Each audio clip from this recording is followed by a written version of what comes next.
তিরমিজি শরীফের মধ্যে আয়েশা রাদিয়াল্লাহু তাআলা আনহা বর্ণনা করেন, আয়েশা রাদিয়াল্লাহু আনহা বর্ণনা করেন, ইন্না লিল্লাহি ইয়ানজিলু লাইলাতান মিনাল নিসফি মিনাশ শাবান ইলা সামা'i দুনিয়া ফায়াগফিরু লাহু লিআকসারিল আদাদিশ শা'i ওয়া নামিল কাফ।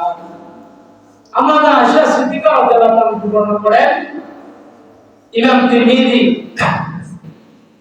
বাবাতে নাওয়াবির মধ্যে বর্ণনা করেছেন যে তোমাদের মধ্যে যখন শাবানের মাস যখন তোমরা অবতীর্ণ হবে, শাবানের মাসটা যখন তোমাদের সামনে আসবে, তখন তোমরা তোমাদের মধ্যে এমন একটা রাত্রি তোমাদের মধ্যে আসবে যে রাতটা হচ্ছে শাবানের 14 তারিখ দিবাগত রাত, অর্থাৎ আমরা যেটাকে বলি লাইলাতুল বরাত। কি বলি? লাইলাতুল বরাত। আল্লাহ রাসূল বলেছেন ইলা সামা'i দুনিয়া, আল্লাহ সুবহানাহু ওয়া তাআলা ওই দিন আসমানের সকল দরজাগুলি খুলে দেন আর প্রথম আসমানে ডাক দিতে থাকেন, ফায়াকুল্লাহু, হে দুনিয়াবাসী তোমাদের মধ্যে কেউ কি আছো আমি আল্লাহর কাছে ক্ষমা প্রার্থী? তখন আল্লাহ বলে, কে কি চাও? লিআকসারিল মিন আদাদিশ শানামিল কাফ, অর্থাৎ মুকাতুল মুকানামায় একটা গর্ত আছে, আর গর্তের নাম কি? এই তাদের একটা অভ্যাস হচ্ছে তারা বকরি করে। কি করে? বকরি করে। তারা রাসূল সাল্লাল্লাহু আলাইহি সাল্লাম যে সময়কার ছিলেন, ওই সময়কার এক একটা লোকে 400 করে শুধু বকরি ছিল। রাসূল বলেছেন এক একটা আদ সম্প্রদায়ে যদি একজনের বকরি 40টা হয়, তাহলে এরকম যত লোক থাকবে ওই বকরি কতগুলা চামড়া আমরা এখানে কেউ ধরতে পারবো?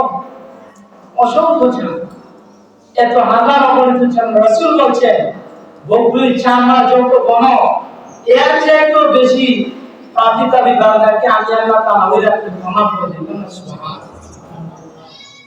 আল্লাহ রাসূল সাল্লাল্লাহু আলাইহি সাল্লাম বর্ণনা করে, তাহলে ওই ক্ষমাগুলো বান্দাগুলো নিবে কিভাবে?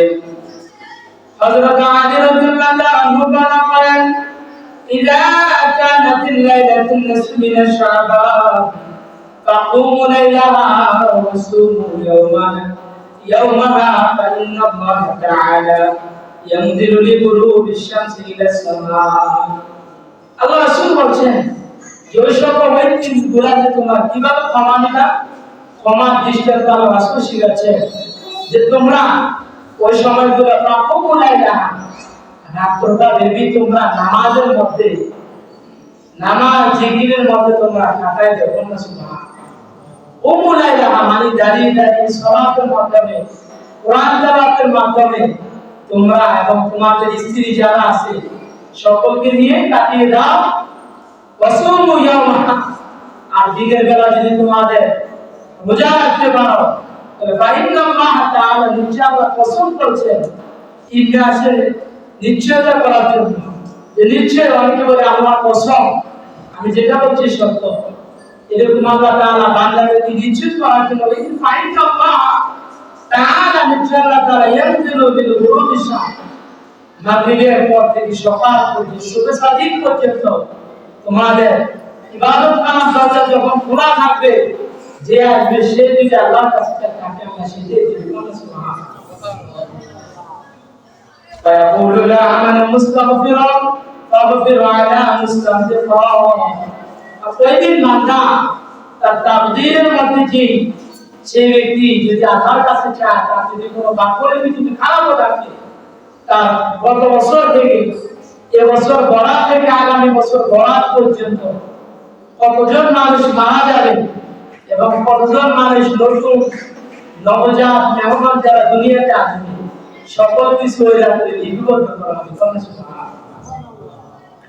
আল্লাহ বলেন, আল্লাহ রাসূল সাল্লাল্লাহু আলাইহি সাল্লাম বলেন, আলা মুবাদারা ফাকুরু আলা কাদা আমা, এমনি রাতে এই রাতটাতে এবং যারা বিভিন্ন রোগে আক্রান্ত হবে, কারণ গত বছর বরাত থেকে বরাত পর্যন্ত যারা ছিল এখন কি তারা আছে? সবাই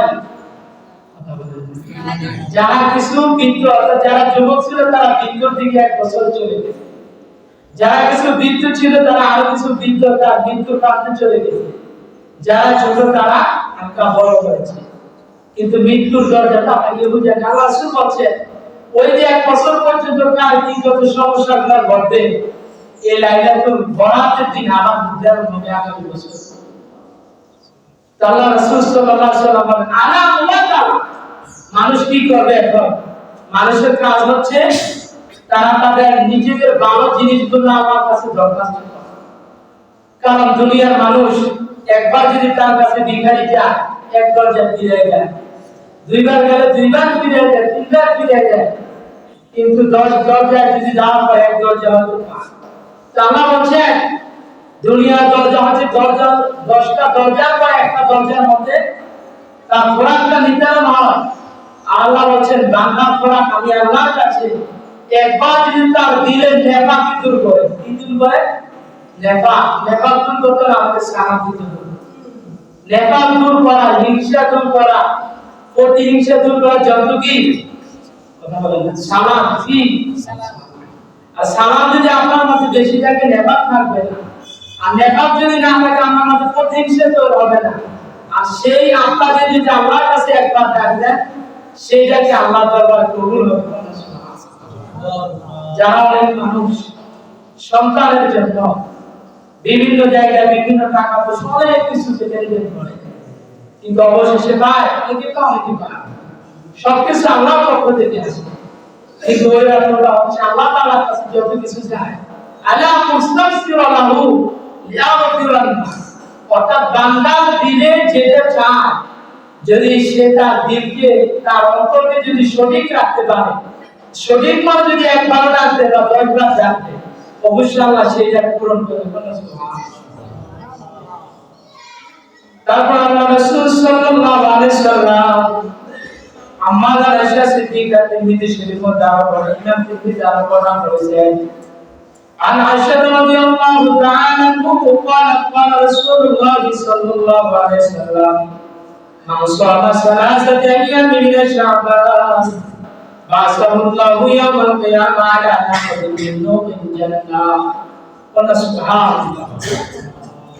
ইমাম তিরমিজি রাহমাতুল্লাহ আলাইহি বর্ণনা করেন আমাদের আয়েশা সিদ্দিকা রাদিয়াল্লাহু আনহা বর্ণনা করেছেন আল্লাহ রাসূল বলেন আমার উম্মতের মধ্যে যারা এই শাবান মাস হলো, আর শাবান মাসে যদি 3 দিন রোজা রাখে, কয়টি রোজা? মান সামা সালাসাত আইয়াম মিন শাবান, পূর্বে যদি শাবান মাসে 3 দিন রোজা রাখে তাহলে আল্লাহ বলেন বাসাহুল্লাহু ইয়াউমাল কিয়ামা আলা নাফাতিন মিন নূরিল জান্নাহ, কাল কিয়ামতের ময়দানে তাকে একটি আরোহী উঠতে দিয়ে তা বিশাল একটা আল্লাহ তাআলা ওদের উপর উঠাইয়া তাকে জান্নাতে আল্লাহ প্রবেশ করাবেন। সুবহানাল্লাহ। তার চিরস্থায়ী ঠিকানা হয়ে যাবে জান্নাত। সুবহানাল্লাহ। এই যে বারবার বছরে আমাদেরকে এই সুযোগগুলো দেয় কেন জানেন? এগুলা তার একটা মূল কারণ ছিল